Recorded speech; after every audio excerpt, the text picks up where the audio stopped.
नमस्कार दोस्तों, आज हम आपको लेकर चलते हैं कैलाश पर्वत की उन दिव्य कहानियों की ओर जहां शिव और शक्ति का अद्भुत संतुलन प्रकट होता है। कहते हैं जब तक शक्ति साथ न हो तब तक शिव भी पूर्ण नहीं होते। लेकिन कैलाश पर्वत पर एक ऐसा तपस्वी था जो इस सत्य को स्वीकार करने को तैयार नहीं था। उसका नाम था ऋषि भृंगी। ऋषि भृंगी महादेव के अत्यंत भक्त थे। उनकी भक्ति इतनी गहरी थी कि देवता भी उसकी तुलना नहीं कर सकते थे। उनका जीवन, हर सांस और हर विचार केवल भगवान शिव के लिए था। उनके लिए ब्रह्मांड का कोई सत्य और कोई आराध्य शिव के बिना अधूरा था।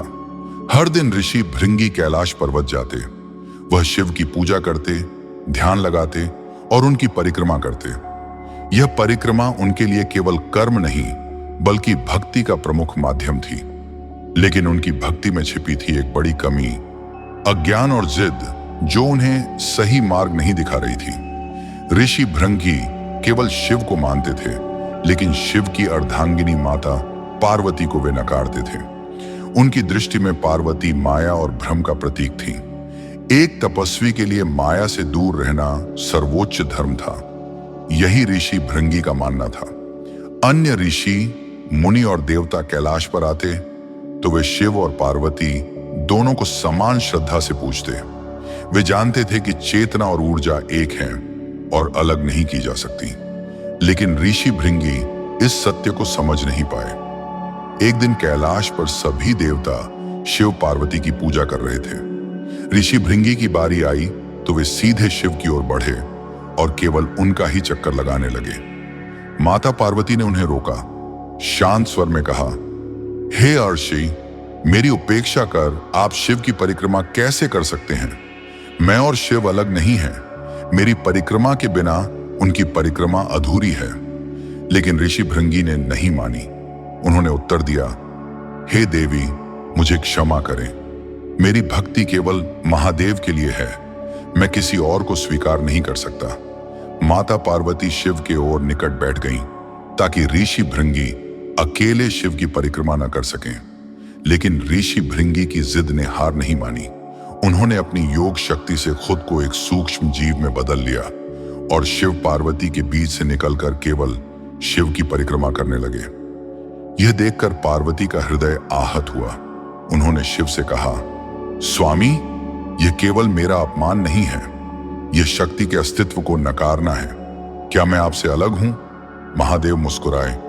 वे ऋषि भृंगी की गहरी भक्ति और उसकी मूर्खता दोनों जानते थे।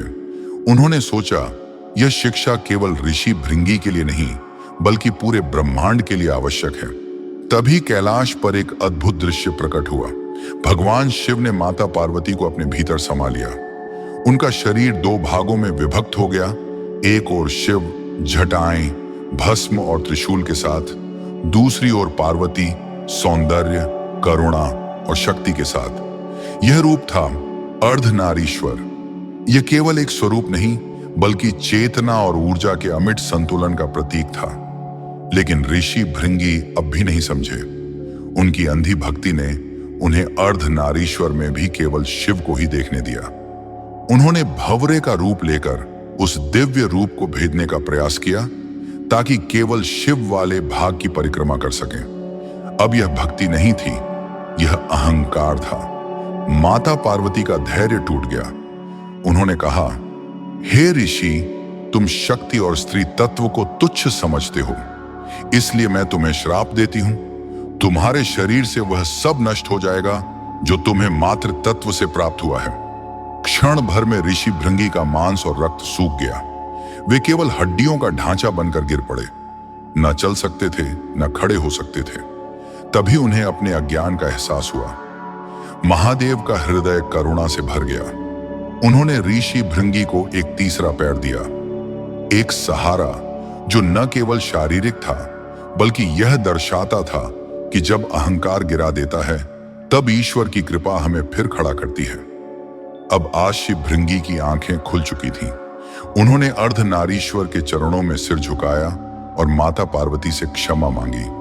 उन्होंने समझ लिया, शिव और शक्ति एक हैं और यही इस कथा का सबसे बड़ा संदेश है। सच्ची भक्ति वही है जिसमें समर्पण, ज्ञान और संतुलन हो। चेतना और ऊर्जा, शिव और शक्ति, सबका मेल ही ब्रह्मांड का आधार है। दोस्तों, यह थी ऋषि भृंगी और अर्धनारीश्वर की दिव्य कथा, जो हमें सिखाती है कि शिव और शक्ति, चेतना और ऊर्जा, पुरुष और स्त्री, सबका संतुलन ही ब्रह्मांड का आधार है। ऋषि भृंगी की अधूरी भक्ति और जिद ने उन्हें इतनी कठिन परिस्थिति में डाल दिया कि उनका शरीर केवल हड्डियों का ढांचा बन गया। लेकिन भगवान शिव की अनंत करुणा ने उन्हें सहारा दिया और तीसरे पैर का वरदान देकर यह संदेश दिया कि भले ही हम गलतियों से गिरें, ईश्वर हमें उठने का अवसर हमेशा देता है। इस कहानी से हमें यह भी समझना चाहिए कि भक्ति केवल एक तरफा प्रेम या अनुशासन नहीं है। सच्ची भक्ति में ज्ञान, समझ, संतुलन और सभी तत्वों का सम्मान होना चाहिए। शिव और शक्ति के बिना कोई भी आध्यात्मिक यात्रा अधूरी रहती है। अगर आपको यह कथा भावपूर्ण लगी और आपने शिव और शक्ति के अद्भुत संतुलन का अनुभव किया, तो कृपया इस वीडियो को लाइक करें, अपने दोस्तों और परिवार के साथ साझा करें ताकि वे भी इस दिव्य संदेश से लाभ उठा सकें। हमारे चैनल को सब्सक्राइब करना न भूलें और बेल आइकन दबाएं ताकि आप हमारे आने वाले हर नए पौराणिक और ज्ञानवर्धक वीडियो को सबसे पहले देख सकें। नीचे कमेंट बॉक्स में हर हर महादेव और जय माता दी लिखकर शिव और शक्ति का प्रणाम करें। याद रखें, भक्ति में संतुलन ही सच्चा ज्ञान है और अर्धनारीश्वर का रूप हमेशा हमें यह स्मरण कराता रहेगा कि चेतना और ऊर्जा, पुरुष और स्त्री, शिव और शक्ति सब अलग नहीं, बल्कि एक ही परम सत्य के दो पहलू हैं।